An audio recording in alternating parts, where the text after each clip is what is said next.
Hello, everybody. Take 17 and a half. It's the Bob Mark Show. 32 degrees outside. So we got to get this interview in, over, and out. Okay. Because these guys want to see bears. I see. And I know exactly where there's two bears ripping my lawn furniture apart. Actually, did she take pictures? I don't know. She did everything else. Right. I'll text that to her again. Take pictures, please. Maybe that was it. I didn't say please. Yeah. One of my friends left a lawn chair at my house. It's been there since like June. Not anymore. No, the bears grabbed it. So hey, you know what? I told you to come get your chair. They're hungry. Yeah. All right. We have some exciting stuff planned here. Yes. This band, Elvis Monroe, it is an all-star cast. It's got Brian from Paperback Hero, Ryan from Matchbox 20, Todd, our good buddy from Down Under from Juke Cartel, and Ben from Lifehouse. Are doing their thing, and it's a really neat concept. I'll let Brian, who is the face, go figure, of the band, tell us why you guys are here and what's going on. And we are playing the You Choose high school tour right now, put together with Dave Velasquez of the band Stadium, and we're out there just. It's a good cause. And actually, you were a big part of this, man. I remember flying out for about 24 hours, right, and sitting down with the National Guard and everyone involved to make this happen. But it's a positive movement. So I brought our band out, Elvis Monroe. Right, and you're performing with Stadium, and the message. I love the message. We've all been kids, we've all been teenagers, and you know how it is growing up. Whatever you're told not to do, you want to do it. And too many times you beat on these kids, you know, don't do that, don't do that, don't do that, don't do that, and sometimes they turn it off. Especially if they're hearing it from their parents. Absolutely, and a lot of times kids are like, why are my parents so adamant for me not to do that? I really got to find out what that's about. My father, I remember like it was yesterday when my sister bought Ted Nugent's Intensities, the live 8-track. Now I'm dating myself here. And it got to the part where Ted Nugent, it was live in concert, it was all Ted Nugent live. Nashville. This is for all that Nashville pussy. And he says, anybody wants to get mellow, they can get the F out of here. Of course, he didn't say F, it's Ted Nugent. My redneck father from Arkansas walks in right at that moment, the worst possible moment he could.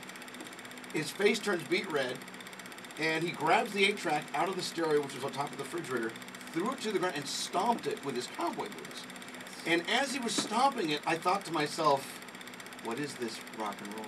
Why does my father hate it so much? I must have it. And from it must that, be awesome. And I got rid of all my cowboy clothes after that. I put my John Denver stuff away, and I went out and I got Cheap Trick and Rush, and I started, and that, nice. Because he said don't, so yeah. I had to do it. Same thing with heroin.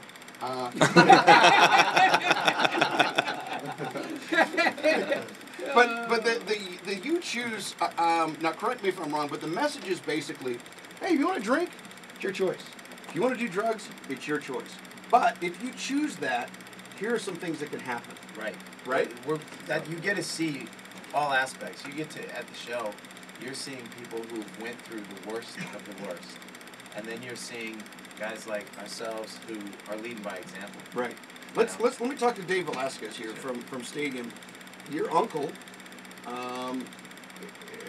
went through. Tell me about his battle and why this is so important to you. Well, we lost him to substance abuse in right just before Christmas 2006, and so that was something that we saw him battle. I mean, all the way from the beginning of high school up till now, or up till when he passed on. And so the idea was, if we could, this is what we wanted to do, and this is the whole idea behind the project.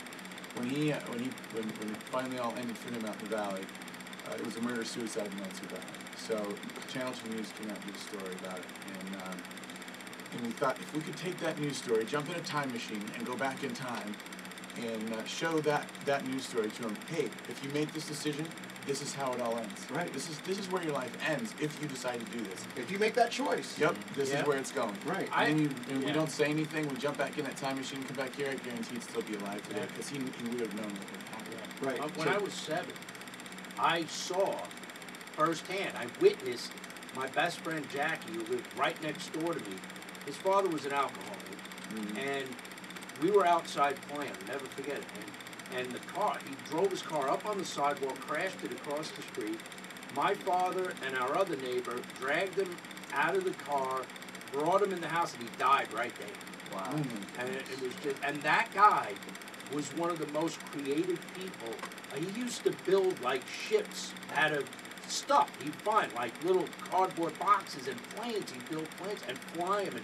But he was a raging alcoholic, Sure. and he died right there. This is one of the things that we're really passionate about. It happens to a lot of creative people, like you're saying. And for me personally, I'm tired of seeing great art get lost. I'm tired of losing. Well, the thing is, stuff. about drugs and alcohol is they're so cunning, and they're so deceiving, and they can trick you into thinking that it makes things better, and it makes life more fun, and it makes it interesting.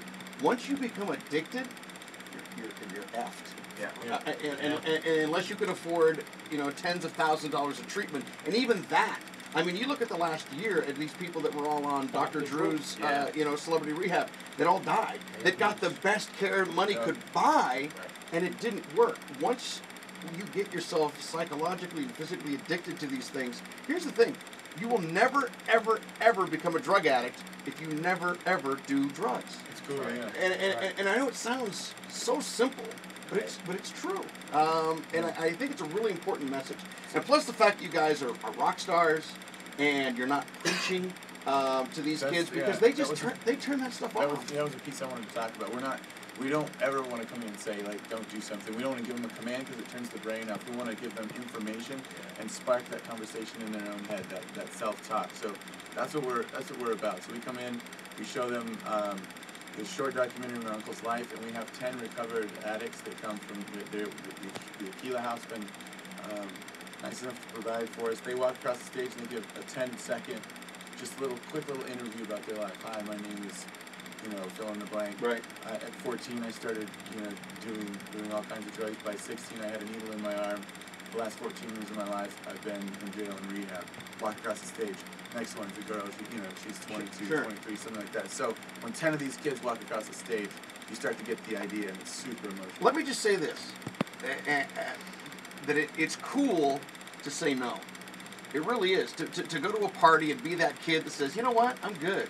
I've always been and I was never that guy until '98, and now I'm that guy. Right. And you know what, life is good. Yeah. Reality rocks. Yeah. Having people not call you the next day and tell you what you did is really, really cool. Not having to call others and say, how did I get home? Right. Or I'm sorry. Yes. Oh, man. Man, I did what? Yeah. I did what? That's not me. Where are my pants? Yeah. I mean, you say that now, but it's a different story. By the way, they're under my bed. I know. Just where you left. I did the leave behind. All right, tell you what we're going to do. We're going to take a quick break. On the back side of the break, we're going to play a brand new track from Elvis Monroe that they produced, which is awesome. And then you guys are going to play some acoustic stuff for us.